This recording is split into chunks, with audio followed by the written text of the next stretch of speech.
Assalamualaikum warahmatullahi wabarakatuh. Malam ni insya-Allah kita adakan kelas gantian kuliah yang kedua, second lecture for research approach. Jadi sebelum kita mulakan lecture yang kedua ni, suka saya ingatkan kita akan adakan lagi kelas gantian untuk kelas yang kita miss. Dan hari Ahad ni kita adakan kelas bersemuka. Boleh Ustaz Ilyas? InsyaAllah Prof, saya cuba. Ustaz Almi okey InsyaAllah doktor, boleh doktor. Ni Ustaz Faisal tak masuk Boleh sambil-sambil tukar dia tak? Uh, Untuk assignment 1, saya dah bagi deadline kan?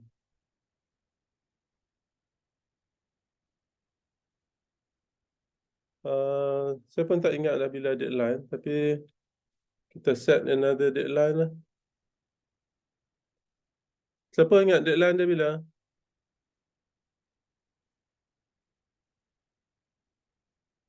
Rasa macam minggu depan doktor. Minggu depan kan, tak silap kan? Sebab So, kita ada hari tu, minggu ni tak ada kelas, minggu nak main ni. kita kena cepat siapkan assignment 1.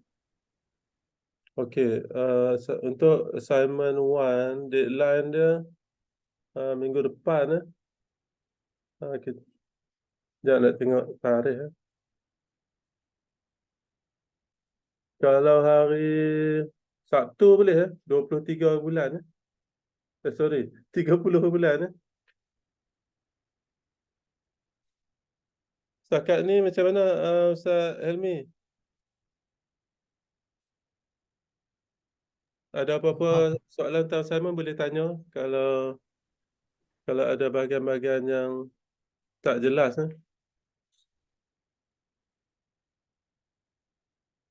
Macam mana Helmi? Dah siap dah? Belum ni doktor, belum ni. Belum ni.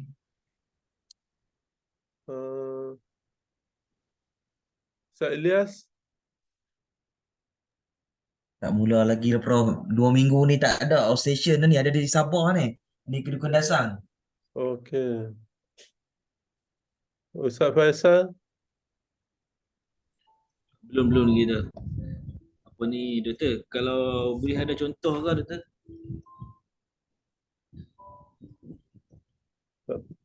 Sebenarnya tak boleh bagi contoh. Saya nak kreativiti setiap orang.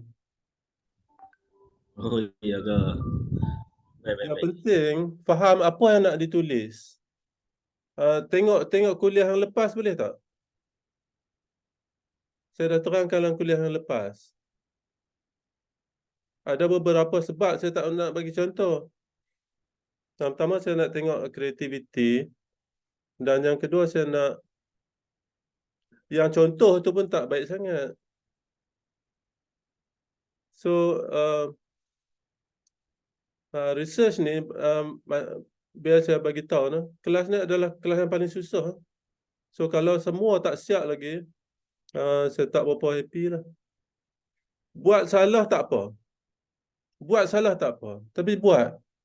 Masalah bila buat research ni ialah tak buat. Itu masalah. Jadi minggu depan by hook or by crook saya nak. Dan jangan bertangguh-tangguh. Tak perlulah tengok contoh orang lain. Tak faham tanya dalam kelas. Semua orang tunjuk muka boleh tak? Saya nak komitmen dalam kelas ni.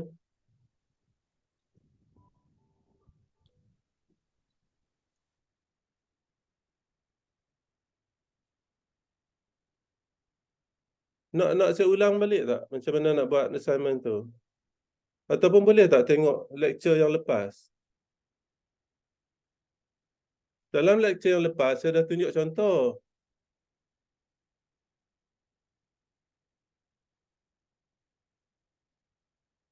Okey. Ini kuliah yang kedua. Saya mohon maaf sebab 2 minggu yang lepas tak dapat adakan kelas.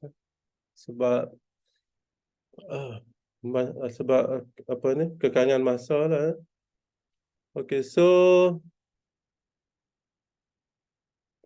ini adalah lecture yang kedua. Hari ini kita akan bincangkan tentang research approach. Okay, apa yang dimaksudkan dengan research approach? Research approaches are plans and the procedures for research that span the steps from broad assumptions to detailed data collection methods, analysis and interpretation. So bila kita sebut research approach, dia melibatkan satu perancangan. Sebab tu saya nak tengok your initial plan tu. Dia adalah satu plan. Kita nak buat rumah pun kena ada plan kan. So nak buat research pun kena ada plan lah.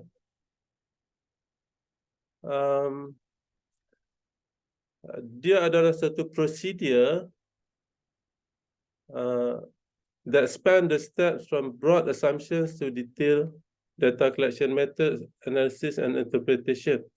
Jadi kita akan mula dengan kita punya tajuk. Okay, mula kita kena ada tajuk kan.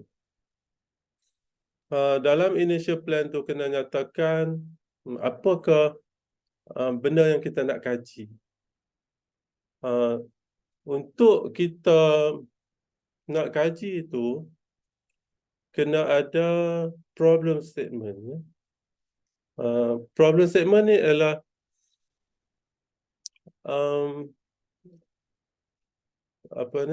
penyataan masalah. Penyataan masalah ni ada dua jenis. Satu dia start dengan dia ada dua mazhab, dua cara pemikiran, dua aliran pemikiran. Kalau jenis research pure, kita ada pure research. Dalam pure research, problem adalah sesuatu yang kita belum tahu. Okay. Kita nak buat sesuatu research, kita kena nyatakan apa yang kita dah tahu, what is known and what is not known. Kita kena start dengan problem statement. Kalau research yang berbentuk applied, yang berbentuk research, applied research, bahasa Melayu dia penyelidikan gunaan. So kalau applied research, dia menyatakan apakah masalah sebenar yang wujud, yang perlu kita kaji. So ada dua cara. Macam mana pun kena ada dia punya research problem. Okay.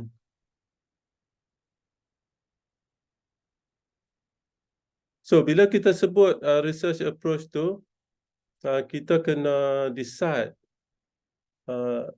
it involves which approach should be used to study a topic. Apakah pendekatan yang kita nak guna untuk kita mengkaji sesuatu tajuk yang kita pilih. Ustaz Elmi tajuk apa? Percayaan, Doktor. Percayaan. Tajuk? Nah, Doktor, saya nak tengok tajuk penuh dia. Okay. Ustaz Ilyas ada tajuk? Tak Fasal silakan, ada tajuk? Saya tajuk yang itu betul. Tajuk keberkesanan projek Smart Sawah berskala besar kepada dalam meningkatkan pendapatan asnaf. Okey, bila kita dapat tajuk pertama sekali, kita kena tulis sedikit background lah tentang tajuk kita tu kan. Okay, kalau projek sawah berskala besar tu, tulis dia punya background lah sikit. Itu yang pertama. Ustaz Ilyas? Saya buat keberkesanan agihan zakat korporat dalam membangunkan usahawan Asnaf. Tajuk tu dah dah boleh tulis background tu kan. Jadi saya tulis background dulu lah. Background dia macam mana? Cerita apalah dalam perkataan sendiri. Sebelum Aha. sebelum tulis tu apa dia punya background? Background tu program-program yang kita dah buat tu macam mana tu, Prof? Okey. Cuba cerita sikit apa program yang kita dah buat. Tu ada program ni program pembangunan usahawan di Langkawi lah. Kita bantu usahawan untuk mengembangkan perniagaan dia. Kita ada buat pilot project dengan 10 usahawan di Langkawi. Yang mana dia orang ni usahawan yang dalam bidang pembuatan makanan lah, Prof. Jadi kita sediakan dana dan kita sediakan latihan. Jadi kita bantu dia bagaimana nak memasarkan dia punya produk. So bantuan tu dalam bentuk datangnya pada zakat lah. Daripada zakat corporate IDB lah. Daripada wakalah. Berapa persen daripada dapat wakalah berapa persen? 30%. Dia tak sama setiap negeri tu, Prof. Dia ada yang 1/8, ada 2/8, ada 3/8, ada 4/8, yang paling tinggi 4/8 lah di wilayah sekarang. Kalau di Kedah 3/8 rasanya kan? Di Kedah 3/8. Kalau di Jadi Sabah 1/8. Sabah 1/8. Jadi kita tulis background dulu tentang apa yang kita nak tentang tajuk yang kita nak buat. Tujuan bagi background ni dia macam apa ni kita panggil apa? Nak bagi pembaca tu dapat gambaran, ya. Macam appetizer lah. Kalau sebelum nak makan dia ada appetizer dia dulu. Jadi background ni benda yang paling senang untuk dibuat. Sebab dia tak ada betul atau salah. Apa-apa background yang berkaitan dengan tajuk yang kita nak buat lah. Selepas background, kita kena tulis problem statement. Okay, problem statement ni susah sikit lah. Kita kena nyatakan problem itu dari sudut sama ada kita nak buat pure research ataupun applied research. Okey, saya ulang, apa dia pure research? Pure research adalah jenis research yang mengkaji apakah yang kita belum tahu. The aim of pure research is to expand the boundary of knowledge. Kata kita pilih satu tajuk, dah tentu dah ada boundary of knowledge. Boundary of knowledge maksudnya apa yang kita tahu tentang tajuk itu. Kemudian, apa the problem? Problemnya ialah what we don't know. Apa yang kita belum tahu lagi yang perlu dikaji. Itu problem statement berdasarkan approach pure research. Kalau applied research dia lebih senang. Nyatakan apa masalah yang dihadapi yang perlukan penyelesaian. Itu saya ingat lebih mudah lah. Saya bagi contoh. Okay, katakan problem statementnya begini. The collection of zakat in the state of Kedah has been on the increasing trend. Kemudian kita kena nyatakanlah, bagilah data. Ataupun kita boleh cite pengkaji-pengkaji yang lepas. Okay, saya ulang, problem statementnya adalah the collection of income zakat in the state of Kedah has been on the increasing trend. Kutipan zakat pendapatan di negeri Kedah menunjukkan trend yang meningkat. Katakan semenjak tahun 2016. banyak pengkaji, there are studies which have revealed, which have studied the determinants of zakat payment in the state of Kedah. Terdapat beberapa kajian lepas yang telah mengkaji tentang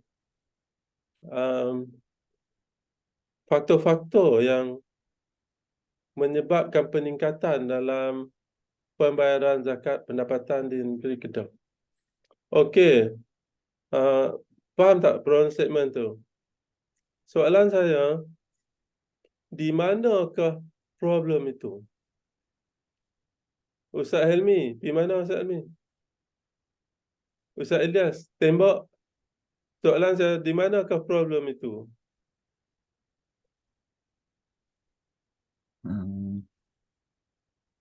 Ada problem tak di situ? Kutipan zakat pendapatan di Kedah menunjukkan trend yang meningkat. Terdapat banyak kajian lepas yang telah mengkaji tentang faktor-faktor yang menyebabkan pembayaran zakat pendapatan meningkat semenjak tahun 2016. Kat mana problem? Problem Nampak masalahnya. Tiada masalah, Doktor. Sebab dah meningkat. Oh, Ustaz Elmi Tadi Doktor. tak ada masalah. Di mana? Sebab Ustaz meningkat. tanya. Semua okey je. Semua okey kan? Jadi orang apply research, dia akan kata your problem statement has no problem. Problem statement tu tak ada masalah. Itu kata siapa? Kata orang yang bermazhab applied research. Tapi ada masalah situ. Masalah dari segi pure research, masalahnya ialah banyak kajian yang telah mengkaji tentang faktor-faktor menyebabkan peningkatan dalam zakat pendapatan dan kajian dan penemuan kajian itu masih, kita kata bahasa researchnya mix, bercampur-campur ataupun ada inconclusive evidence. Masalahnya ialah kita belum mengetahui apakah faktor-faktor yang signifikan yang mempengaruhi peningkatan dalam pembayaran zakat pendapatan. Saya bagi contoh tu nak faham macam ni. Kalau applied research, dia akan cari problem. Dalam penyataan masalah tadi tak nampak ada problem. Kan?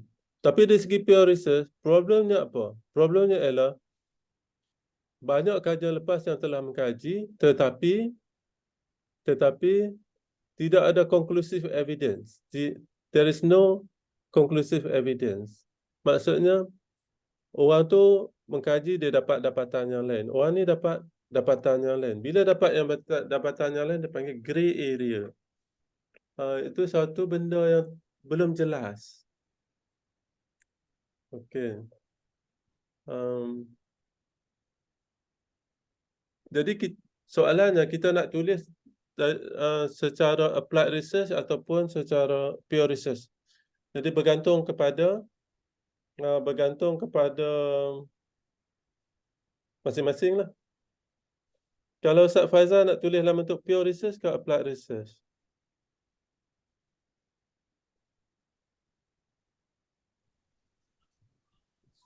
Kalau tengok tajuk saya ni Doktor, dia nak tengok kesan projek. Masalahnya apa? Projek kepada Masalahnya apa? masalah dia sebelum ni pesawah-pesawah ni dia buat benda tapi pendapatan dia tu tak dapat nak bantu ekonomi keluarga dia. Jadi tujuan saya buat kajian ni, saya nak kaji tengok adakah melalui projek Belum tujuan lagi. Kita tak fokus kepada tujuan lagi. Sekarang kita cuma bincangkan apakah masalah dia. Masalah dia dari segi pendapatan pesawah tu. Okey. Yang kami tengok dari segi kutipan zakat lah. Kutipan zakat padi berkurangan disebabkan hasil pesawah tak meningkat. Mungkin masalah dia begini kot. Ya, Apa ni, projek sawah berskala besar ni telah dilaksanakan bila kan? Okey. Jadi masalahnya bila dilaksanakan projek skala besar ni, kita perlu apa? Um, Fokusnya adalah kepada projek pesawah, projek apa ni, sawah berskala besar kan? ya. Jadi kita fokus kepada situ je. Ada tak masalah di situ? Itulah doktor yang saya dah tengok ni, masalah pesawah ni sebab hasil berkurangan. Tak, Jadi nak itu sebelum ha, kan? Itu sebelum pada projek ya ya sawah tu. ya sebelum projek sawah. Jadi bila ada projek sawah ni, jadi nak tengok dari segi kesan pendapatan tu meningkat ataupun tak meningkat. Okay. Jadi bila nak tengok dia punya keberkesanan dia tu, saya akan bawa data lah, data hasil pesawah ni daripada tahun lah, daripada musim ke musim. Maknanya musim pertama bermulanya projek semak sawah ni sampai ke sekarang ni lah. Daripada situ nak tengok data tu lah macam mana turun naik peningkatan pesawah ni tu. Itu dah pergi kepada objektif kajian. Objektif kajian adalah untuk melihat keberkesanan projek hasil sawah ni dalam beberapa aspek lah. Mungkin dari segi meningkatkan pendapatan pesawah, mungkin kita meningkatkan keberkesanan projek sawah itu sendiri. Itu tujuan, itu tujuan kajian ni nak buat. Kita nak, sebelum nak ada tujuan, kita kena ada suatu benda yang menyebabkan kita nak study. Tak apalah, nanti fikirkan lah. Okay, saya bagi contoh lah. So,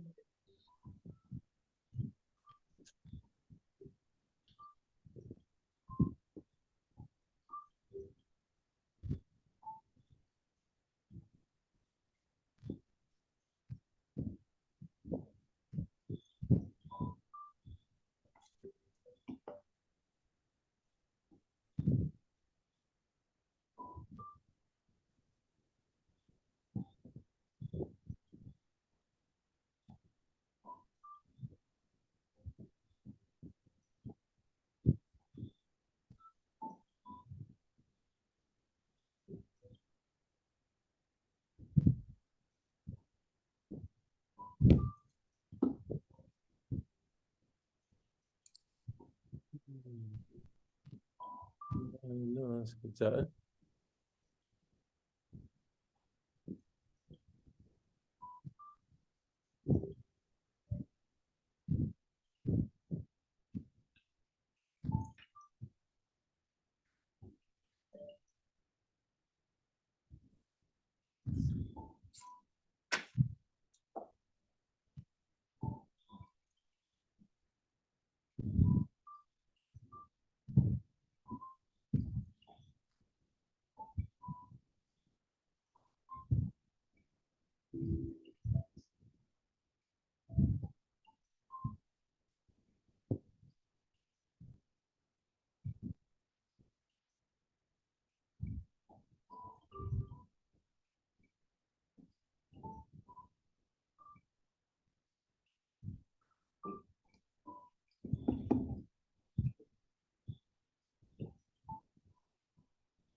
Doktor,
tajuk itu kita boleh tulis, kita boleh laksanakan, tak apa.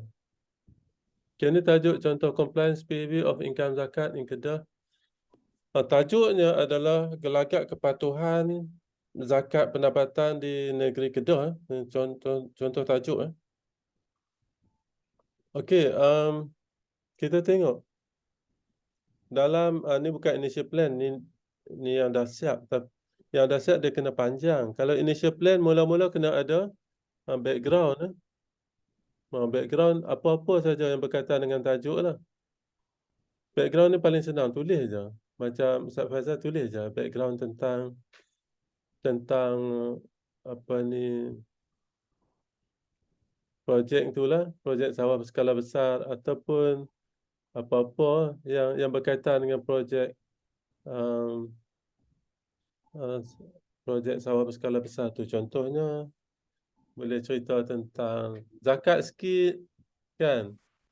Kemudian tentang zakat, kita start dengan zakat, pengurusan zakat di Kedah. Kemudian boleh start dengan apa lagi? Zakat pertanian. Kemudian boleh start dengan banyak benda nak tulis. Macam mana masalah dengan sawah padi yang dimiliki oleh Lembaga Zakat Negeri Kedah yang tidak diusahakan sebelum ini. Kan? Betul. Kalau saya ubah sikit Dr. tajuk saya ni, Okey.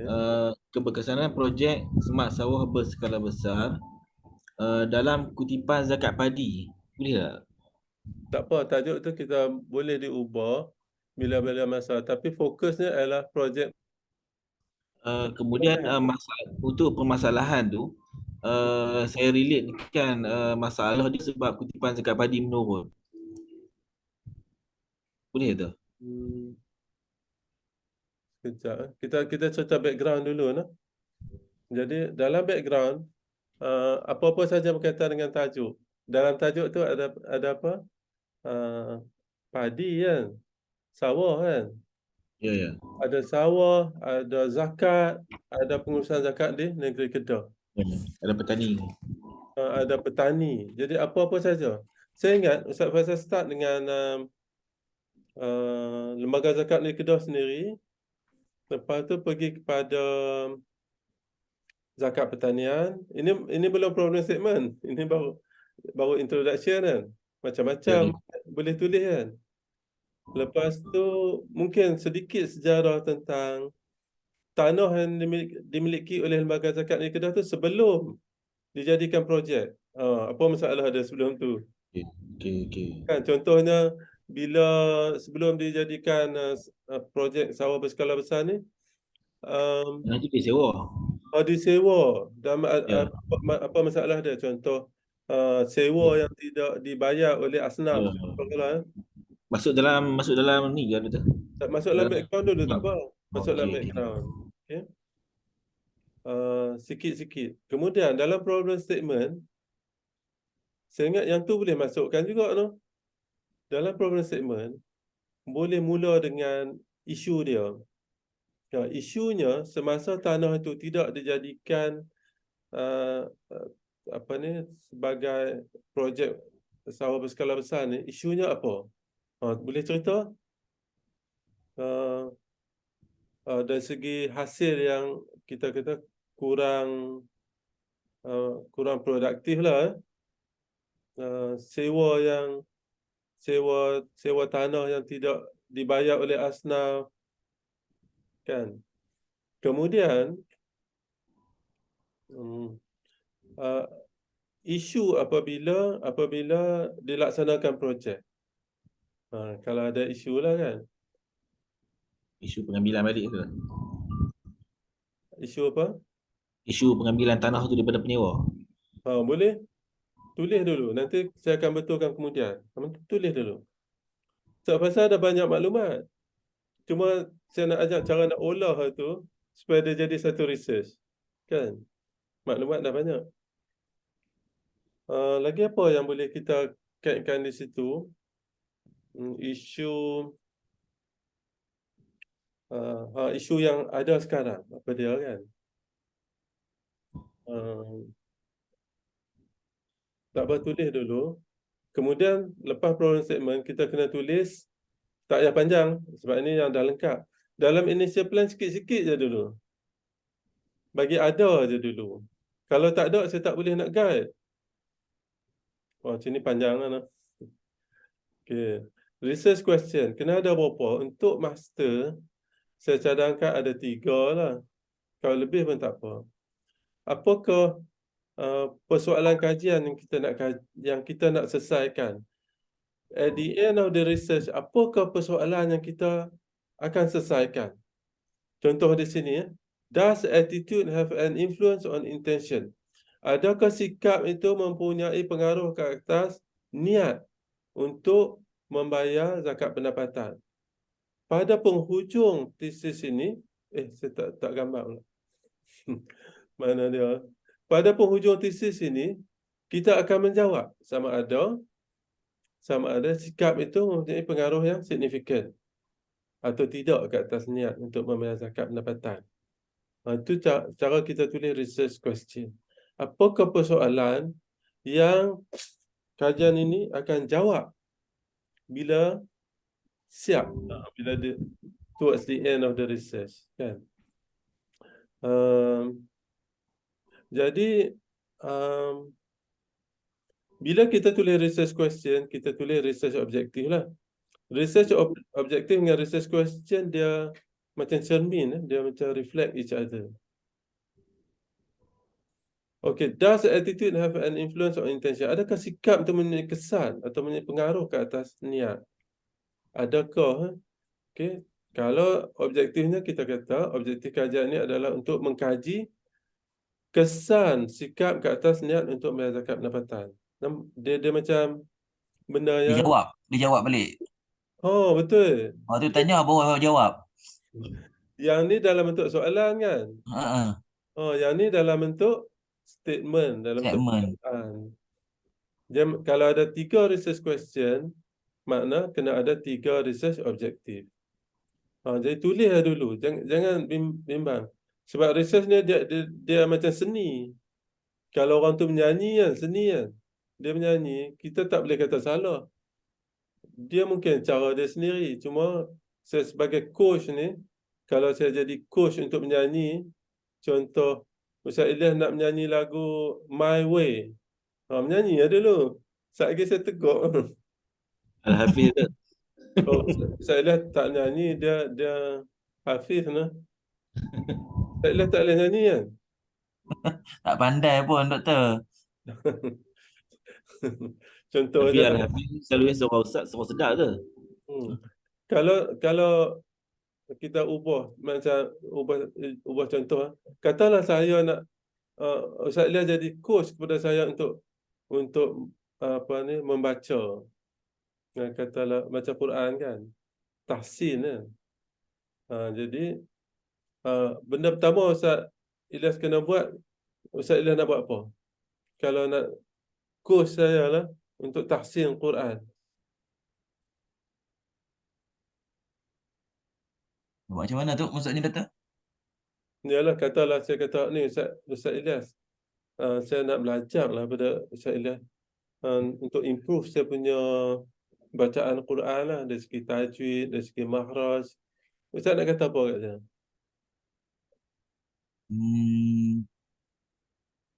Mana? Kena kenal ukur tajwid dulu lah kot. Ustaz mungkin ajak sikit makhraj, ajak sikit tajwid, lepas tu Ustaz nak buat apa? Suruh dia baca, baru boleh. Dia baca lah. Kalau suruh dia baca, lepas tu dia tak mau baca, tak boleh nak coach. Yang tu yang saya duk buat malam ni. Saya nak semua orang tulis dulu, baru saya boleh coach. Faham Ustaz Ilyas? So, kita dah ajak sikit-sikit, lepas tu suruh baca tak mau baca. Tak boleh nak betul ya. Saya sebagai coach duk tak apa seronok. Betul Ustaz Helmi? Betul. Macam tu, jangan takut. Tulis tulis salah lagi bagus. Nanti saya akan coach lah. Macam Ustaz Ilyas kan? Suruh dia tu baca. Baca lah. Salah tak apa, nanti saya coach lah. Betul. Dia punya format tulis tu macam ni ke, doktor? Format tulis yang Format tulis macam ni. Okey. Tak apa, sekejap lagi saya tunjuk format yang lebih ringkas. Yang ni point saya nak cerita. Saya dah tengok dekat yang rubrik ni kan. Dalam rubrik tu, saat format dia macam ni. Sekejap lagi saya cerita rubrik pula. Format dia, mula-mula ada background. Tulis background of study. Kemudian ada problem statement. Tulis ringkas. Yang ni apa ni? Yang ni dah lengkap. Mula-mula dia mesti salah. Sebelum nak jadi macam ni, dia keluar air mata tu. Tapi kena tulis dulu lah. Kena tulis dulu. Jangan tak tulis. Kalau Ustaz Ilyas suruh saya baca, apa tu saya kata, nantilah saya baca. Pening. Sekejap lagi nak tegur macam mana? Dia tak mau baca langsung. Betul. Macam tu lah. Jangan takut tulis. Saya suka kalau orang tu salah tulis. Sebab nanti saya boleh tegur. Nampak macam saya pandai sikit. No, Ustaz Elmi, saya bukan pandai pun, tapi nampak macam pandai. Boleh tegur kesalahan orang. Macam Ustaz Ilyas lah. Nak coach orang untuk baca Quran. Bila orang tu salah banyak, kita tak marah kan. Kita macam seronok, pandai pula aku tegur dia. Kau tentulah perasan lah kan. Okey. Jadi kalau Ustaz Ilyas tengok dalam situ dia ada markah untuk apa? Untuk problem statement dan ada research question dengan research objective. Jadi macam mana nak tulis research question? Saya ulang. Nak tulis research question, kita fikir apa benda yang at the end of the study kita boleh jawab. Kan? Lepas tu research objective pula benar samalah. Apakah objektif kajian? Maksudnya at the end of the study, objektif apa yang akan kita capai? Macam sini, to examine the influence of attitude on intention to comply with income zakat payment by Muslim public school teachers in the state of Kedah. Maksudnya, objektifnya ialah untuk mengkaji pengaruh sikap ke atas niat. Maksudnya, di penghujung research ini, objektif itu tercapai atau tidak. Boleh tak kita capai objektif ini untuk mengkaji pengaruh sikap? Kalau boleh, kita buatlah. Okay. Bila kita nak tulis research question dengan research objektif, kita kena siap-siap boleh bayang, siap-siap terlebih dahulu boleh membayangkan sama ada research kita ini berbentuk kuantitatif atau berbentuk kualitatif. Bila kita tulis ni dah bayang dah. Untuk mengkaji pengaruh sikap ke atas niat. Yang ni agak-agak kuanti ke kuali? Ustaz Elmi? Kuanti ke kuali? Kuanti betul? Kuanti kan. Sebab apa kuanti? Teka api ya, tembak api ya. Niat betul? Niat kot. Sebab dia ada pemulih ubah. Pemulih ubah macam ni kan, sikap. Bila sikap pemulih ubah, selalunya kita ukur dengan apa ni, menggunakan kaedah questionnaire. Tu tak ada lah dia ajaklah research method, kita berdasarkan pengalaman. Jadi bila kita nak set research question dengan research objektif, kita dah bayang dah. Kita nak jawab secara kuali ataupun kuanti. Kalau Ustaz Faisal cuba try test tengok apakah objektif yang pertama.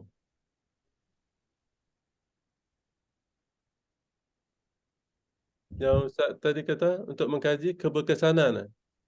Ya, nak mengkaji keberkesanan projek Smart Sawah ni. Di penghujung bila dah habis research ni, bila dah habis disertasi tu, apa yang macam mana Ustaz nak mencapai objektif tu? agak-agak lah. Lepas ni nak buat apa? Keberkesanan. Okay, keberkesanan tu macam mana nak ukur? Contoh. Uh, Data apa yang nak dikutip? data pendapatan ada. Data hasil pendapatan. Saya nak tengok dari segi data hasil pendapatan ni pun. Dari kepada musim ke musim adakah berlaku peningkatan. Yang tu dia bukan keberkesanan. Bagi khusus untuk mengkaji sama ada peningkatan pesawah meningkat atau tidak apabila apabila apa ni? Okay. Apabila join Bila program. Itu contoh. terlibat peserta lah. Jadi objektifnya bagi jelas. Di hujung tu kita boleh dapat data tentang peningkatan pendapatan pesawah tu. Kalau Ustaz kata keberkesanan, kena kaji pula. Apa maksud keberkesanan? Dah macam tajuk data kan. Yang objektif ni kita biar jelas. Ustaz Elmi ni, Ustaz Ilyas pun sama. Kita bagi jelas kan. Yang ni tak cerita yang lain, nak cerita sikap satu benda yang kita boleh ukur. Maknanya Doktor, pendapatan pesawah meningkat apabila menjadi peserta semak sawah ni. Kalau itulah contohlah kan. Sebab kalau Ustaz Faisal kata keberkesanan, kena Google juga tengok apa maksud keberkesanan.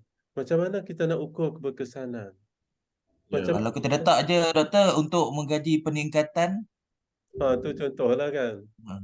Kalau kita kata untuk mengkaji peningkatan pendapatan pesawah selepas menyertai program. sebelum dan selepas menyertai program. Yang tu nampak macam jelas. Ambil apa sekunder je. Kalau kata Ustaz Faisal nak kaji apa lagi? Mengkaji Ustaz Faisal cuba kata pula yang selain pada itu. Objektif yang kedua pula.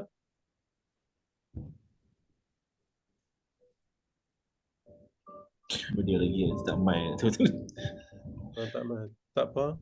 Kalau macam saya doktor buat macam program pembangunan usahawan tu, maknanya yang pertama tu untuk mengkaji peningkatan pendapatan peserta program usahawan. Okay. Yang kedua untuk mengkaji dia punya penambahbaikan dalam dia punya produk yang dihasilkan selepas menghadiri program. Okey, untuk Yang mengkaji ketiga, penambahbaikan dalam produk selepas menghadiri program. Okey, soalan.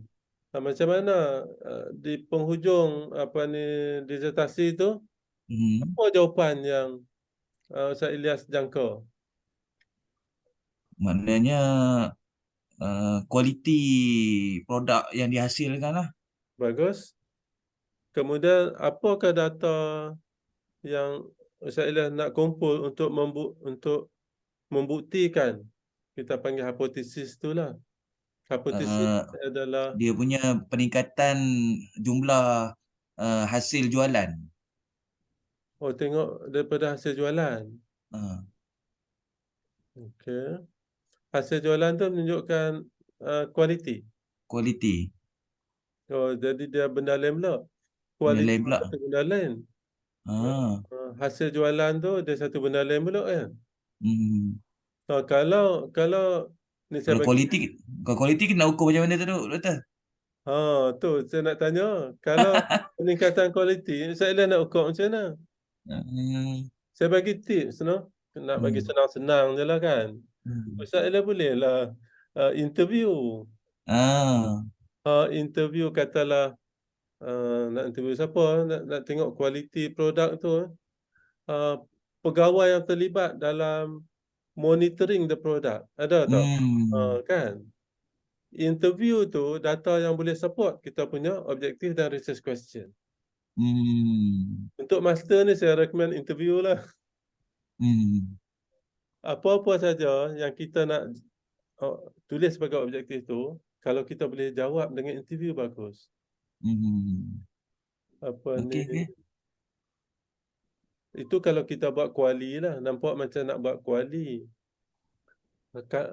Katalah macam Ustaz Faisal, dia nak tengok pendapatan, peningkatan atau tidak. Dari segi tesis, bila katalah kita buat table kan, kita buat table, kita tulis pendapatan, katalah meningkat. Kita nak terangkan peningkatan dalam pendapatan tu macam mana Ustaz Faisal? Nak guna idea sendiri ke? Mesti dia ada dia punya goreng-goreng dia. Goreng ke maksud penerangan dia lah kan. Nak kena tengok data tu, Doktor. Okey, dapat data. Lepas tu nak buat apa dengan data tu? Saya akan buat dalam bentuk graf boleh, Doktor? Graf atau table boleh. Lepas tu? Kemudian saya akan terangkan berdasarkan kepada draft tu lah. Itu saja. Ya. Saya cadangkan interview satu orang expert dalam bidang ni lah. Kadang-kadang Ustaz Faisal sendiri adalah expert dalam bidang ni kan. Tapi untuk research, kita perlu dapat data daripada orang lain. Ya, ya. Itu yang membezakan kita. Itu yang saya tanya tu, apa beza tulis buku dengan apa beza buat research. Tulis buku, kita tak perlu orang lain. Kita sendiri tulis. Kita lah expert dalam bidang tu. Tapi bila buat research, kita kena cari orang lain untuk dapat data. Di peringkat masa ni ramai yang buat interview lah. Tapi ramai juga yang suka buat disertasi ni style saya. Saya punya style. Contoh Ustaz Helmi. Ustaz Helmi cerita sikit nak buat apa?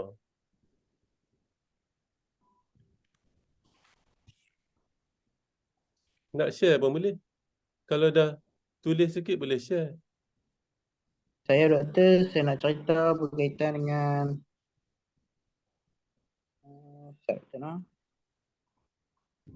Awak muka jadi terbalik lebih kot tu. pelik Doktor. Allah. Dia Saya macam- tak nampak ya. Saya Doktor dah.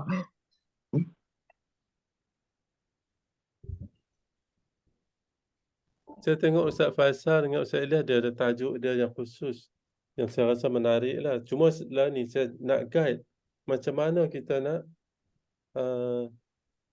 macam mana kita kadang ada banyak maklumat lah. Ustaz Faisal banyak, Ustaz Ilyas banyak maklumat lah. Cuma kita nak guide step-step untuk buat research. Tak faham kan macam mana cara penulisan dissertation kan. ni. Dia, saya rasa yang ni subjek yang paling susah lah. Sebab kalau subjek lain ambil exam, buat assignment gitu kan. Subjek research ni dia ada scientific procedure berasaskan sains. Itulah. Dan dalam menulis research ni kita kurangkan pendapat kita. Semuanya mesti berfakta.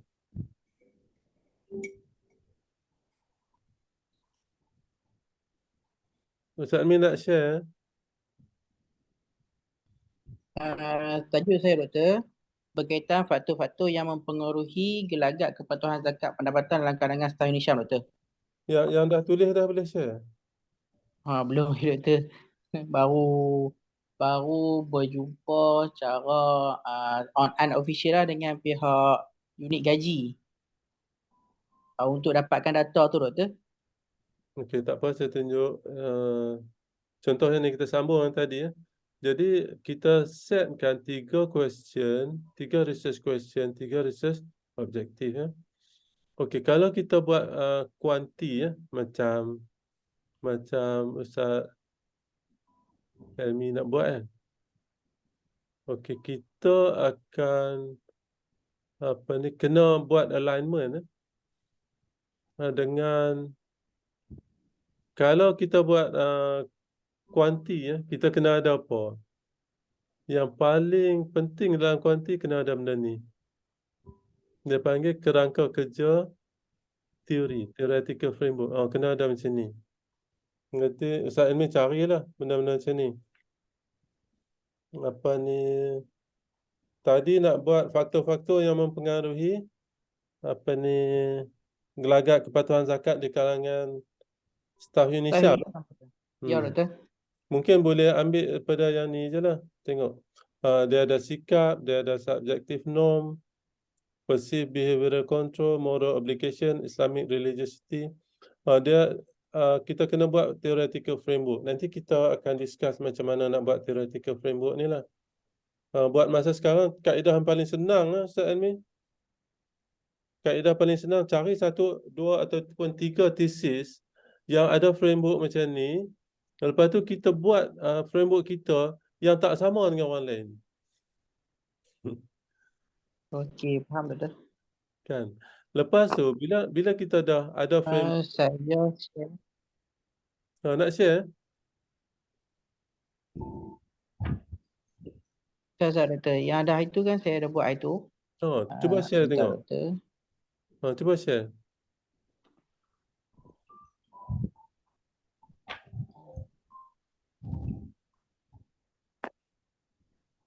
Okay. Kalau lambat sangat saya nak cerita sikit lah. Boleh Okey. doktor, boleh doktor. Okey, bila dah ada framework, katalah ini kita punya framework, peringkat master ni kita tak nak tak perlulah kita buat justification yang komprehensif. Kalau PhD, setiap satu ni kena diberi hujah, diberi justifikasi. Kenapa sikap ni dimasukkan? Kenapa subjektif dimasukkan? Kenapa tak masuk yang lain? Dia akan tanya macam-macam. Tapi untuk master tak apalah. Cari suatu formula ubah yang dijangkakan akan mempunyai pengaruh yang signifikan ke atas niat dan ke atas gelagat kepatuhan ni. Okey, bila kita dah ada sini, kita kena buat alignment. Cuba Ustaz Almi tengok. Mula-mula sikap, kemudian intention, attitude to intention. Tengok balik research question. Attitude ada pengaruh yang ada pengaruh ke atas intention. Dua perkataan tu lah. Jadi dia align dengan yang tadi tu. Ada attitude. Okay, ada perkataan attitude, ada perkataan intention. Okay, jadi tu objektif pertama. Objektif kedua, kita tengok balik framework.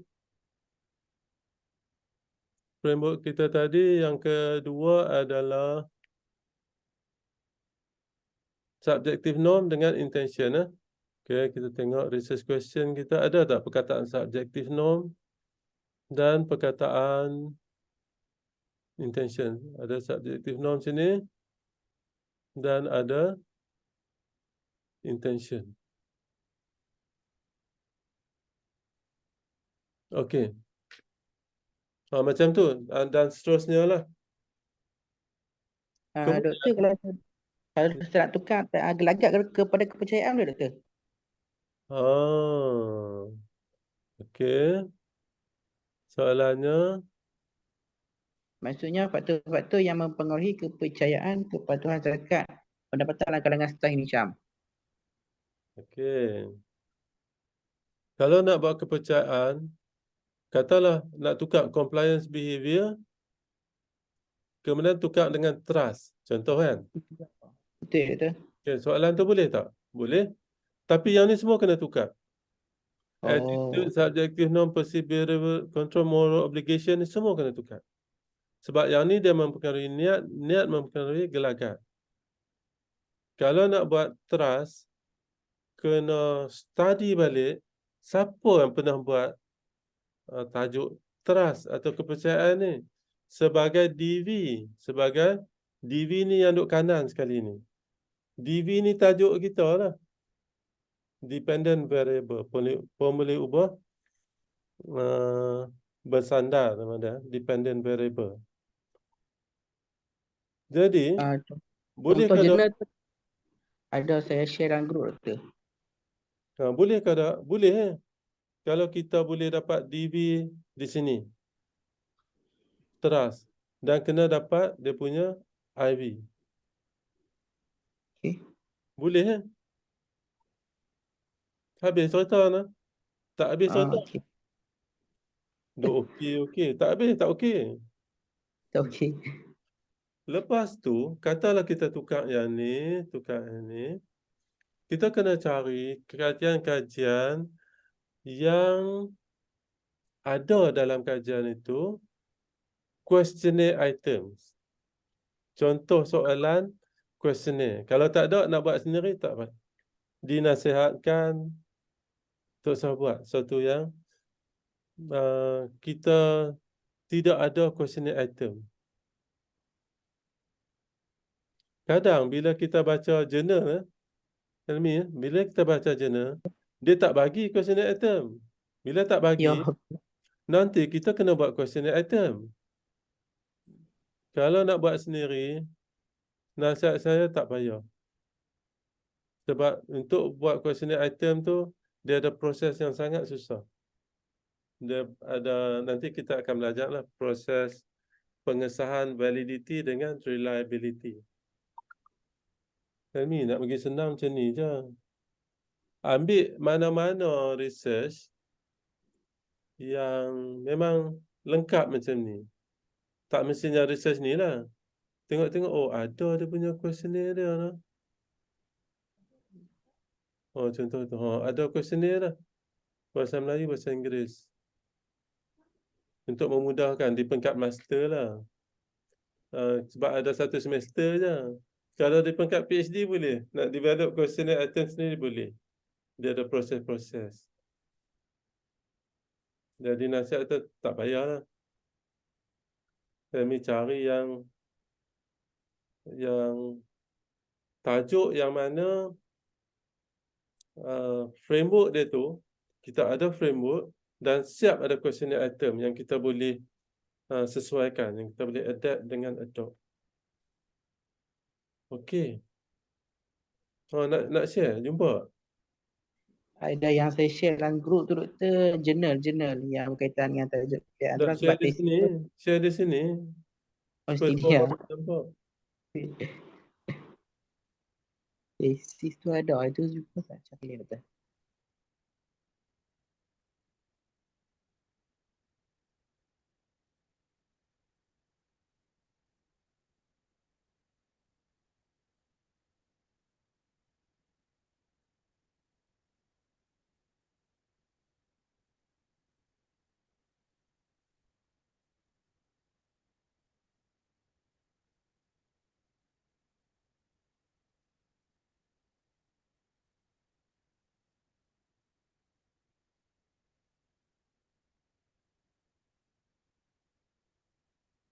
Cik Ilyas, Ya Doktor. tanya apa-apa soalan. Contohnya, nak buat kuanti ke kuali? Yang mana lebih senang? Contoh soalan tu. Interview kot senang kot Doktor. Saya Kalau rasa boleh. Kita cari soalan, lepas tu asalkan soalan tu dapat dijawab dengan interview. Bila nak interview, kita buatlah set soalan. Dia panggil questionnaire. Dia panggil interview protocol. Maksudnya, interview protocol ni soalan-soalan yang akan kita tanya kepada expert tadilah. Macam pemberita lah, sebelum nak pergi interview kan, dia kena ada soalan. Dia tak boleh tapi pergi yang macam saya ni Prof, dia tanya expert ke ataupun tanya yang peserta usahawan tu? Bergantung. Bergantung kepada objektif tu. Nanti saya tulis objektif, lepas tu kita akan tentukan siapakah responden. Okey. Siapakah responden yang kita pilih tu ialah mana-mana responden yang dapat memberi maklumat untuk menjawab persoalan kajian tadi dan untuk mencapai objektif kajian tadi. Nanti kita boleh bincang lah, saya boleh cadang lah. Kalau objektif macam ni, kita nak tanya siapa? Kalau objektif macam ni, kita nak tanya siapa? Tak semestinya expert. Siapa saja responden yang dapat memberi maklumat yang berguna kepada kita, dan maklumat tu kita akan kumpul dan kita akan analisakan dan akhirnya dapat penemuan kajian. Macam blur kan? Okey. Macam kalau saya responden saya tu, pegawai yang jaga ni ke? Yang jaga peserta tu ke? Apa objektif? Objektif kena clear. Jadi responden yang akan kita pilih adalah responden yang dapat mencapai objektif tadi atau responden yang dapat menjawab persoalan kajian tadi. Yang tu saya boleh bimbing lah. Oh, betul lah. Tapi Maknanya boleh. objektif kena ada dulu. Research Uh, paper kena ada dulu. faham. Maknanya boleh jadi kita tanda responden tu peserta program tu, dan juga expert tu mungkin kalau yang bagi latihan tu macam college community tu, kita boleh interview dia punya pengarah ataupun yang lead program tu lah, doktor kan. Hmm.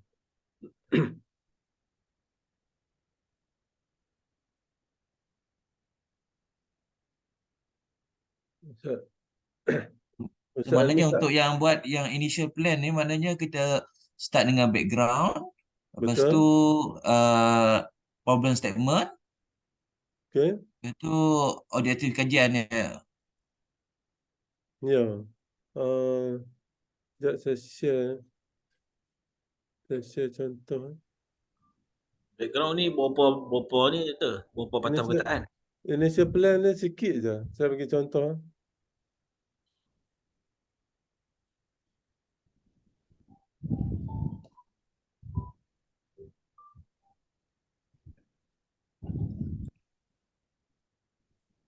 Dia tidak ada had.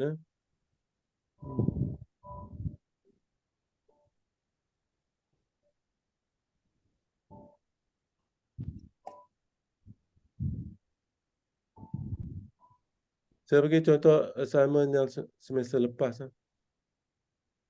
Saya tak apa suka share sebab kadang tak betul juga.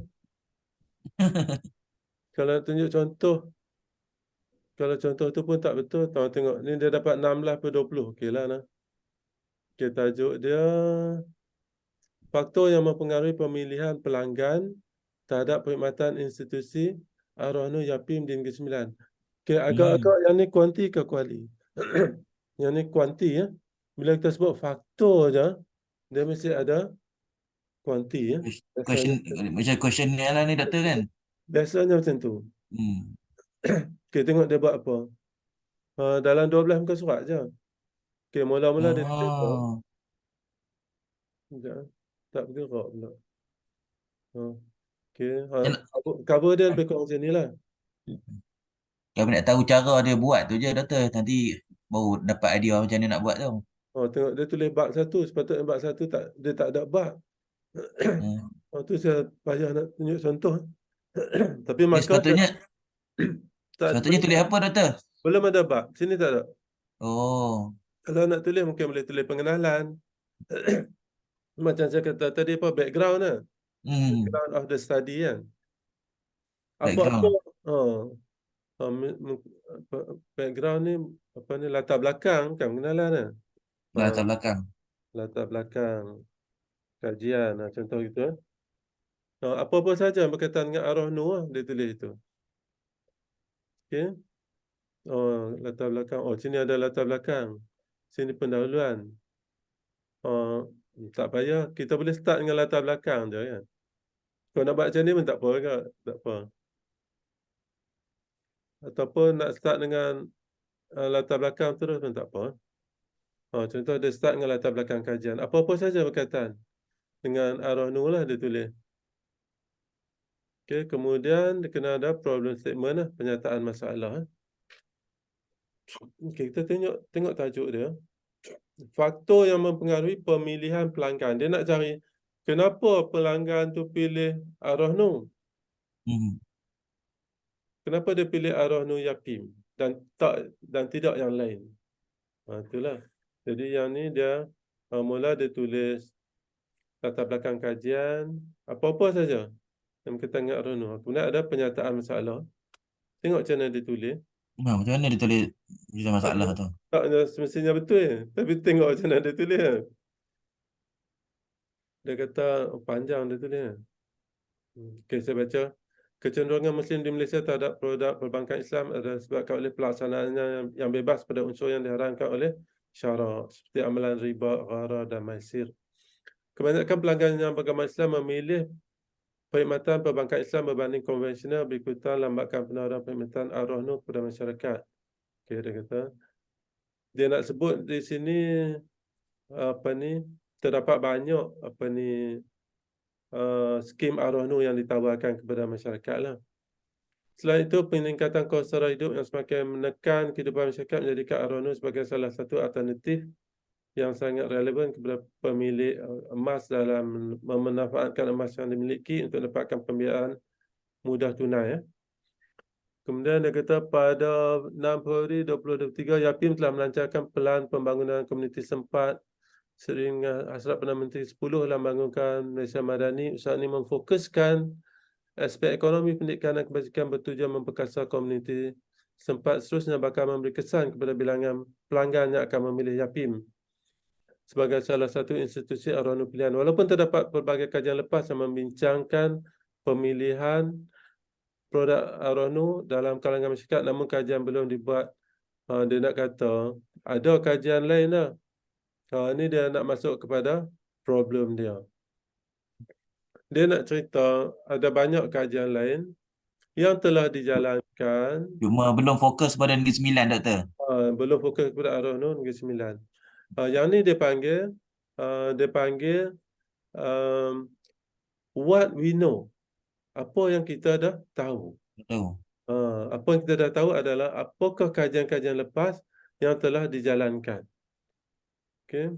Kemudian dia kata pengkaji, sebab apa dia nak buat kajian ni? Dia kata pengkaji merasakan keperluan kajian ini dibuat Negeri Sembilan kerana lokasinya berdekatan dengan Kuala Lumpur, iaitu lokasi menjadi fokus dalam pelaksanaan pelan pembangunan komuniti sepat oleh Yapim.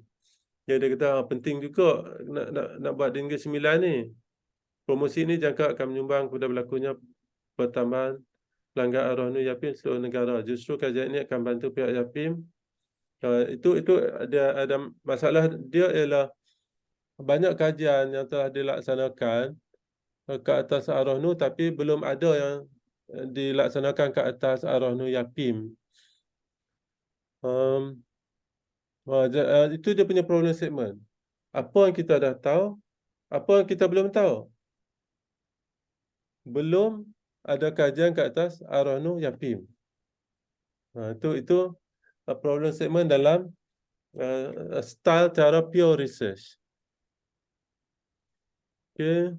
Persoalan kajian, adakah kepercayaan? Okay. Adakah kepercayaan melanggar? Adakah kepercayaan pelanggan mempengaruhi pemilihan? Jadi dia ada dua istilah, dua perkataan, kepercayaan dan pemilihan. Adakah kepercayaan itu mempengaruhi pemilihan pengguna ke atas produk Ar-Ronu itu? Yang kedua, tahap kualiti perkhidmatan, servis kualiti mempengaruhi pemilihan. Sama ada pengguna memilih Ar-Ronu Negeri Sembilan atau tidak. Apakah tahap kepuasan? Yang ketiga, kepuasan dan pemilihan Ar-Ronu. Okay, persoalan dan objektif pun sama. Kepercayaan, lepas tu tahap kualiti dan kepuasan. Kemudian tulis skop kajian. Skop kajian ni cara mudah kita cerita tentang kajian ni nak buat di mana. Macam Ustaz Ilyas nak buat di Langkawi contohnya. Cerita dengan detail lah di manakah kajian tu akan dilaksanakan. Signifikan kajian, kenapa signifikan kajian ni? Kenapa kajian ni nak dibuat? Why? Sebab apa kajian tu nak dibuat? Kemudian sorotan karya, literature review. Tak payah ada tajuk. Okey. Literature review mesti align dengan persoalan dan objektif kajian tadi. Mesti ada alignment. Contoh, kepercayaan. Dia kena ada literature review tentang kepercayaan. Okey. Tengok ada tak? Dia pun buat tak apa betul lagi ni. Okay, dia kena cari kajian-kajian lepas berkaitan dengan Ar-Ronu yang ada kaitan dengan kepercayaan, yang ada kaitan dengan apa ni, kepuasan, yang ada kaitan dengan service quality. Cara untuk buat literature review yang nanti kita bincang kemudian lah. Method dia tidak ada apa lagi. Dia kata kajian ini mengadaptasi kaedah kuantitatif dengan kaedah pengumpulan data menggunakan soal selidik melalui temu bual secara bersemuka. Oh, dia nak buat temu bual. Dan platform tinjauan dalam talian. Dia nak guna questionnaire. Online questionnaire dengan menggunakan Google Form. Itu aja untuk initial plan. Kena ada Latar belakang, latar belakang, problem statement, nyataan masalah, objektif persoalan kajian, persoalan kajian, kajian, objektif, skop kajian, signifikan kajian atau bahasa Melayu apa? Significance of the studies. Kepentingan kajian. Kan signifikan ni bahasa Inggeris ni. Kepentingan kajian. Okey, lepas tu literature review, tulislah sikit. Apa-apa kajian yang telah dilaksanakan oleh orang lain berkaitan dengan tajuk itu. Saya dah termenung. Kalau tak ada, macam mana? itulah kalau tak ada macam mana lecture video tu tak? Okey, sebut sekali lagi tajuk. Sebut sekali lagi tajuk.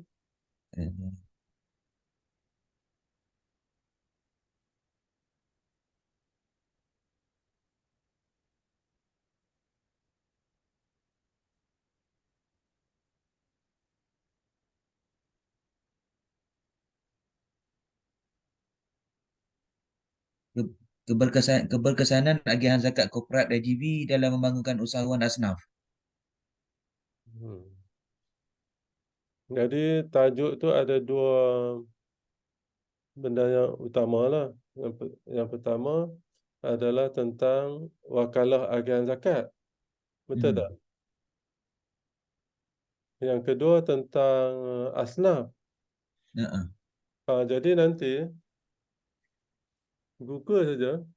Cuba Google.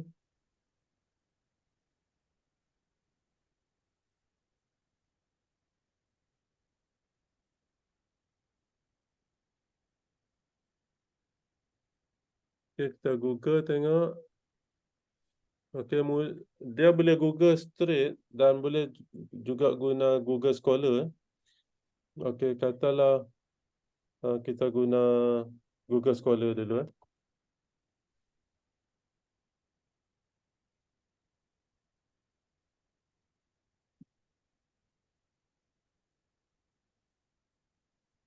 Okay, Google Scholar.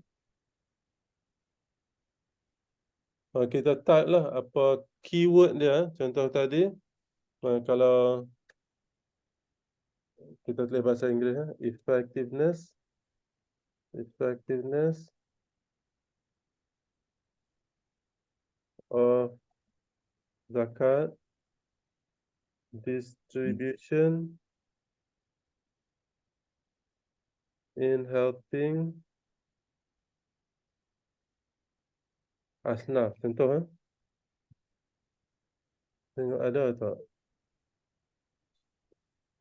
Understanding asnaf attitude, Malaysia's experience. Hak ni,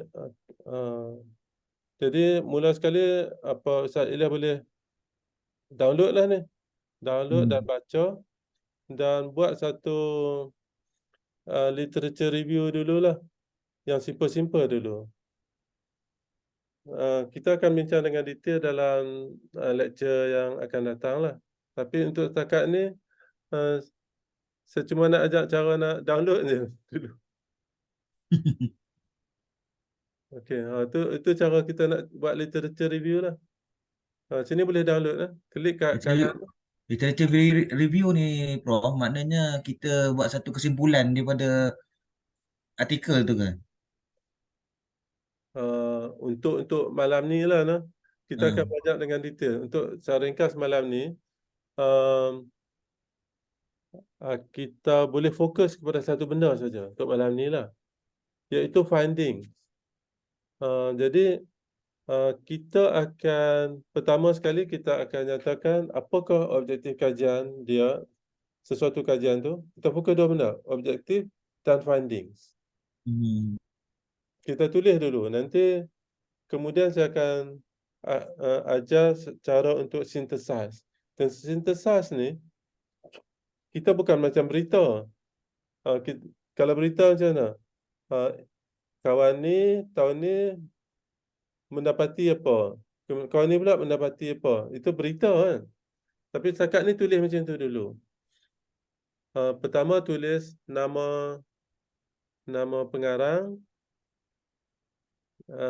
apa objektif dia, dan apakah penemuan dia. Tulis dulu. Untuk initial plan ni tak apa. Tulis macam berita dulu tak apa. Okey, kawan ni objektif kajian dia apa dan apa penemuan kajian. Kemudian nombor 2, apakah objektif dan penemuan. Buat yang tu dulu. Untuk initial plan ni tak apa. Nanti untuk assignment yang kedua ni saya akan ajar cara untuk membuat literature review secara sistematik. Initial plan tak apa. Download dan fokus kepada apa? Nama pengarang, tahun, objektif kajian dia dan penemuan kajian. Untuk malam ni lah. Nanti kita akan sampai tajuk menulis literature review. Baik, bro. Semua orang macam tu lah. Kalau Ustaz Fazal pula tajuk apa dia? Keberkesanan projek semak sawah berskala besar dalam meningkatkan pendapatan asnaf.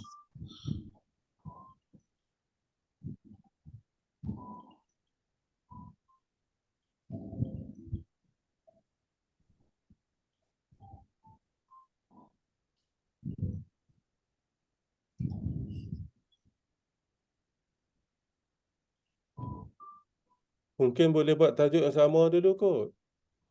Sebab kalau nak cari keberkesanan projek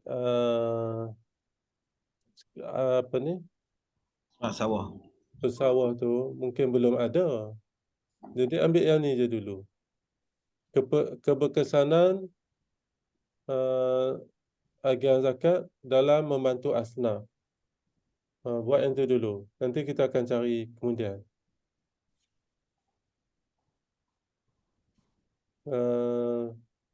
Satu lagi kita boleh cari keberkesanan apa ni, Pendapatan pesawah. projek zakat lah. Kita kata zakat. Sini projek pembangunan asnaf. Effectiveness of zakat programs atau zakat programs or projects. Kita tengok secara umum je, tak fokus kepada sawah. Ya. Keberkesanan program zakat ataupun projek-projek zakat dalam membantu asnaf. Jadi dia cerita secara umum lah. Tengok. Ada lah sini. Kemudian cari yang mana yang sesuai dan download dan buat literature review kaedah yang mudah dulu. Tulis nama pengarang, tahun, objektif dan juga penemuan. Dia ada banyak ni. P-Next, carilah yang mana yang sesuai. Yang ni contoh research article effectiveness of capital assistance program, evidence from Malaysia. Tak apa, tulis je. Yang ni keberkesanan program bantuan modal. Kan? Yang ni keberkesanan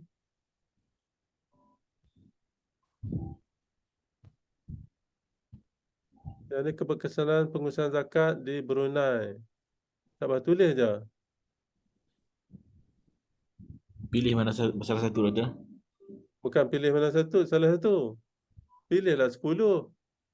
Bukan dia pilih kena banyak. satu. Literature review banyak. Tapi untuk initial plan ni pilihlah 5, 6 ke 10 ke. Jangan pilih satu. Pilih satu. Ustaz Ilyas, jangan pilih satu. Agak-agak lah.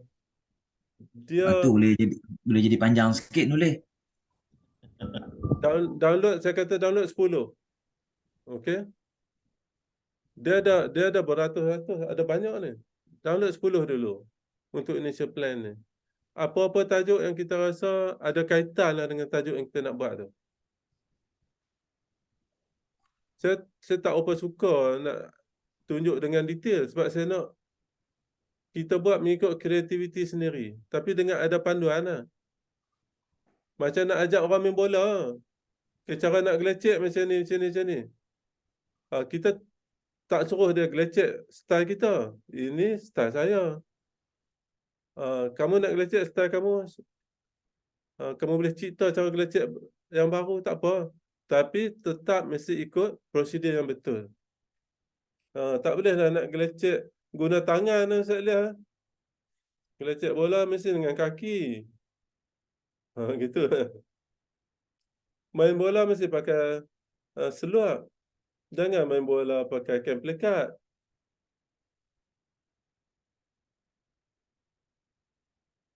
Okey.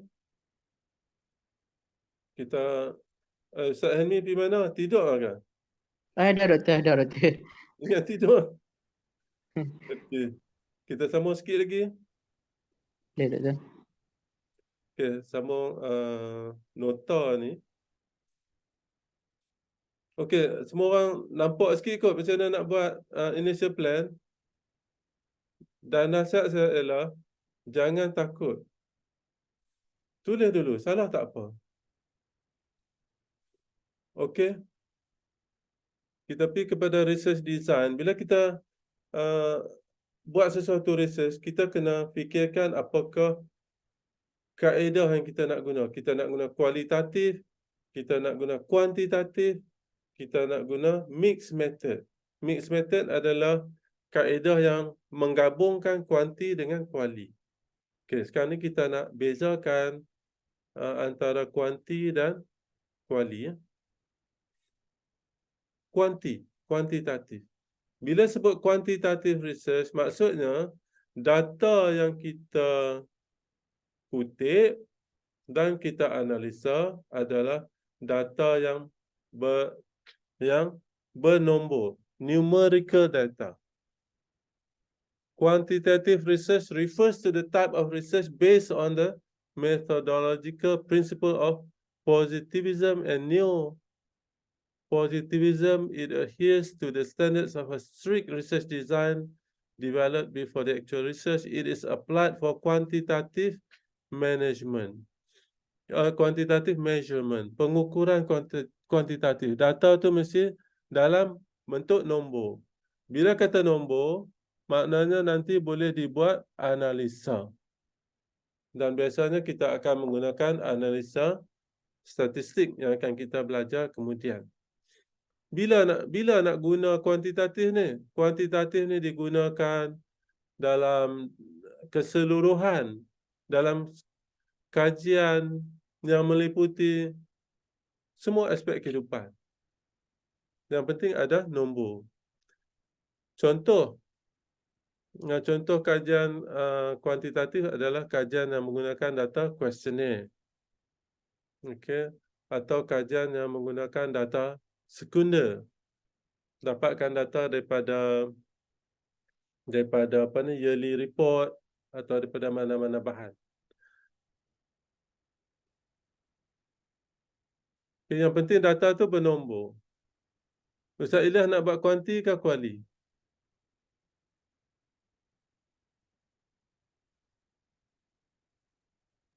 Kuali kot. Okey, tak ada masalah. Boleh?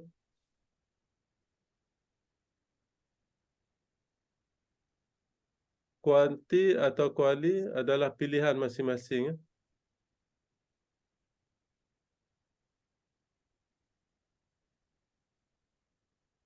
Okey. Yang pertama adalah kuanti, yang kedua adalah kuali. Qualitative research adalah jenis research yang mana datanya bukan berbentuk nombor. Okey, data boleh jadi dalam bentuk tulisan, dalam bentuk sketches, dalam bentuk gambar, asalkan dia tidak ada nombor. Dalam bentuk interview yang kita buat transkripsi, itu kuali. Setengah orang suka kuali, setengah orang suka kuanti. Jadi itu adalah cita rasa masing-masing. Setengah orang suka laksa, setengah orang suka bihun.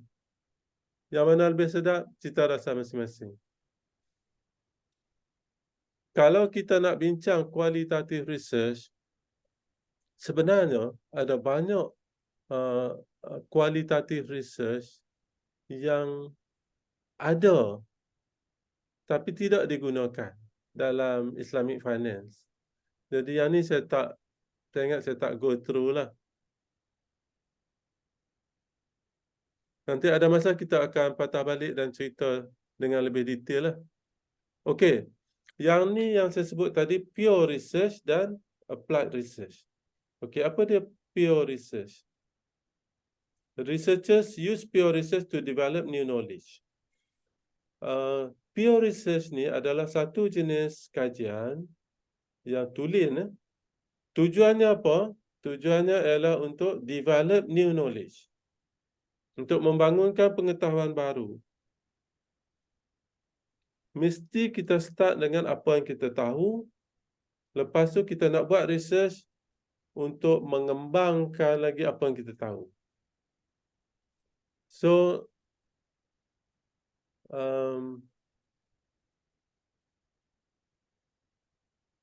it evaluates concepts and theories and thus attempts to expand the limits of existing knowledge. Kalau kita sebut pure research ni, tujuannya adalah untuk menilai semula teori yang sedia ada, teori-teori yang dibangunkan dalam Islamic finance, dalam social research, memang ada banyak teori. Kita menilai semula teori itu dan kita kaji lagi teori itu. Tujuannya apa? Tujuannya untuk mengembangkan pengetahuan. To expand the limits of existing knowledge. Jadi kalau kita tengok tadi, pure research tidak perlu kepada problem yang sebenar. Kan? The collection of zakat the collection of income zakat has been on the increasing trend. Tak ada masalah. Tapi boleh tak kita kaji? Boleh. Boleh, sebab apa? Kita nak kaji kenapa trend itu meningkat, contoh kan. Supaya kita dapat kefahaman yang lebih. Kenapa fenomena itu berlaku. Okey, jadi bila kita buat pure research, kita kena ada teori sekarang dan kita nak test sama ada teori itu betul atau tidak. Contoh, teori sekarang mengatakan sikap mempunyai pengaruh yang signifikan ke atas niat. Okey, kita test betul atau tidak. Kita boleh support, kita boleh menyokong ataupun kita boleh menolak teori-teori yang sedia ada. Okey, dengan lajunya itu pure research. Mana? Okey, yang ni pula adalah berkaitan dengan applied research. Applied research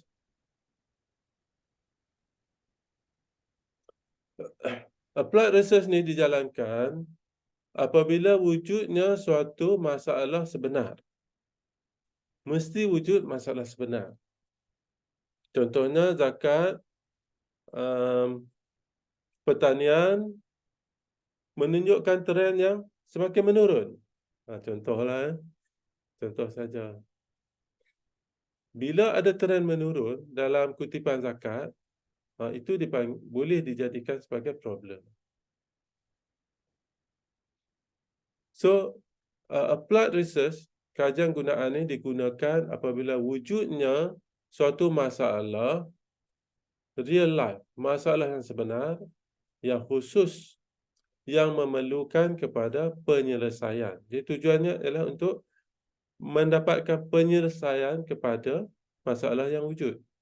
The principal aim of scientists conducting applied research is to improve human conditions, although the results can have the apa ni? Mana?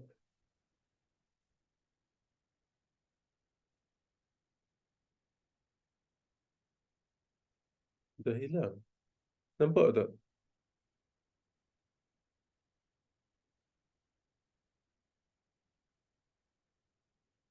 Although the results can have commercial value. Bila buat applied research, contohnya apabila berlakunya apa ni, pandemik ya. Lupa dah nama dia, COVID-19 pandemik ya. Masalahnya adalah wujudnya COVID-19 pandemik. Dan antara penyelesaiannya ialah untuk membangunkan vaksin untuk melawan COVID-19 pandemik. Jadi kajian perlu dilaksanakan untuk mencipta vaksin. Bila berjayanya kajian itu dilaksanakan dan terciptanya vaksin, maka dia ada commercial value. Biasanya applied research dia ada commercial value.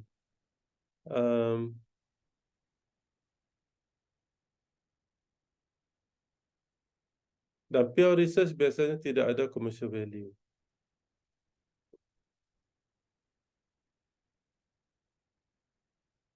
Okey, ada soalan? Boleh tak applied research tidak ada commercial value? Ustaz Ilyas buat applied research, tak ada commercial value pun, boleh tak? Ada yang tidak ada commercial value, ada yang ada commercial value. Okey. Pukul berapa dah ni? Oh, dah lewat dah. Okey, kita akan bersambung dengan penggunaan teori dalam research kuantitatif dan juga dalam kualitatif research. Kedua-dua research sama ada kuantitatif atau kualitatif menggunakan teori. Perlukan kepada teori untuk memulakan research. Cuma kita akan discuss dalam kuantitatif research, teori itu datang awal dan banyak bergantung kepada teori sedia ada. Walau bagaimanapun dalam kualitatif research, penggunaan teori masih lagi berguna, cuma teori yang digunakan dalam kualitatif lebih berbentuk general dan lebih berbentuk thematic. Jadi kita akan sambung dengan penggunaan teori dalam the use of theory in quantitative and qualitative research. Okey, setakat itu je kelas malam ni. InsyaAllah kita akan bersambung. Saya harapkan hari Ahad ni kita dapat berjumpa secara online supaya lebih laju lagi kita punya discussion. Face to face, Doktor. Sorry, face to face. Offline. Kita buat face to face hari Ahad ni. Pukul berapa Ustaz Almi? 2:30. Pukul 2:30. Kita jumpa di bangunan Cypher dan kita akan pilih bilik yang bersesuaian. Pukul 2:30, insya-Allah. Tanjung Cypher kot doktor cakap tu, saya tak nampak. Tak apa, nanti tengok kelas Dr. Tahir kat mana. Kalau sesuai kelas tu, kita guna kelas Dr. Tahir. Kalau kurang sesuai, saya akan dapatkan kelas yang lebih baik lagi pada tu. Okey, jadi sebelum kita berhenti, saya harapkan semua orang dapat menyiapkan initial plan secepat mungkin. Saya bagi sampai Sabtu depan, 30 bulan. Boleh, Doktor. Ya. Allah. Cuba yang terbaik. Menulis research adalah satu arts and science. Arts maksudnya dia ada gaya tersendiri. Science maksudnya dia ada prosedur yang perlu dipatuhi dan diikuti. Okey.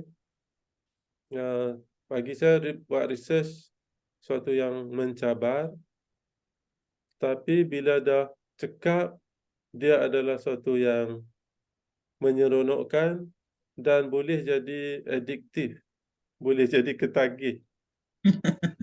Contohnya sekarang ni, saya mengetuai 3 projek research. Saya jadi ketua pada satu masa, 3. Dan saya jadi ahli kepada 2 lagi projek research. Jadi ada 5 semualah yang sedang saya laksanakan dan insya-Allah siap. Insya-Allah lah, doa-doakan siap Disember tahun ni. Dia jadi addiktif Ustaz Ilyas lah. Habis satu research mohon lagi. Habis mohon lagi.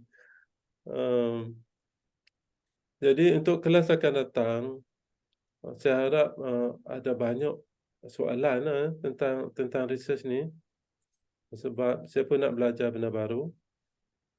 Research ni, itulah. Research ni adalah sesuatu yang susah pada mulanya. Tapi bila kita dah biasa buat, dia jadi senang. Umpama nak belajar memandu kereta lah, ataupun nak belajar naik motor lah. Ustaz Ilyas, sebelum kita tahu macam mana nak naik motor, payah juga lah. Nak start, nak press minyak, nak brake, susah kan? Peringkat mula. Lepas tu bila dah cekap naik motor, bila dah ada motor besar, dia boleh jadi addiktif lah. Betul? Kita dah seronok naik kan, dia jadi sentiasa nak naik motor lah. Research pun macam tu lah. Tu contoh yang saya bagilah. Jadi hidup saya ni memang bergelumang dengan research. Jadi tanyalah apa-apa soalan. Macam saya kata peringkat awal ni mungkin pening sikit. Macam nak belajar motor lah. Saya lihat muda-muda tu, umur 14, 15. Kau saya lihat belajar motor awal lagi. 5-6 tahun dah bawa motor lah. Honda Cup ayah dekat 70 tu boleh angkat seat. Sampailah kaki. Hebat. 5-6 tahun dah belajar motor. Saya sebenarnya sekali je pernah ada motor. Saya pakai motor selama 2 tahun macam tu je. Saya guna motor untuk seronok-seronok je. Untuk pergi masjid, pergi kedai, bawa anak-anak. Masa anak saya kecil-kecil, 2 tahun je. Tapi seronoklah tengok Ustaz Ilyas ada motor besar kan. Saya tak ada pengalaman tu lah. Tapi apa-apa yang kita lakukan pada peringkat permulaan agak susah. Tapi saya rasa semua orang dah belajar research kan. Cuma research ni bila kita tinggal lama, dia akan jadi lupa kan. Sebab tu kadang-kadang macam tak pernah dengar benda yang saya dah ajak ni. Betul Ustaz Ilyas? Itulah. Mungkin research yang Ustaz Ilyas buat sebelum ni, masa degree dulu, tak sama lah. Ini satu yang baru lah. Tapi tak apa, pelan-pelan. As-su'al miftahul ilmi. Bertanya tu adalah kunci kepada ilmu. Jadi banyakkan bertanya. Saya ada banyak benda nak sampaikan, tapi kadang-kadang dia jadi macam mana nak sampai dalam cara yang paling mudah. Itu cabaran jugalah. Okey, setakat tu malam ni. Terima kasih. Assalamualaikum warahmatullahi wabarakatuh. Waalaikumsalam warahmatullahi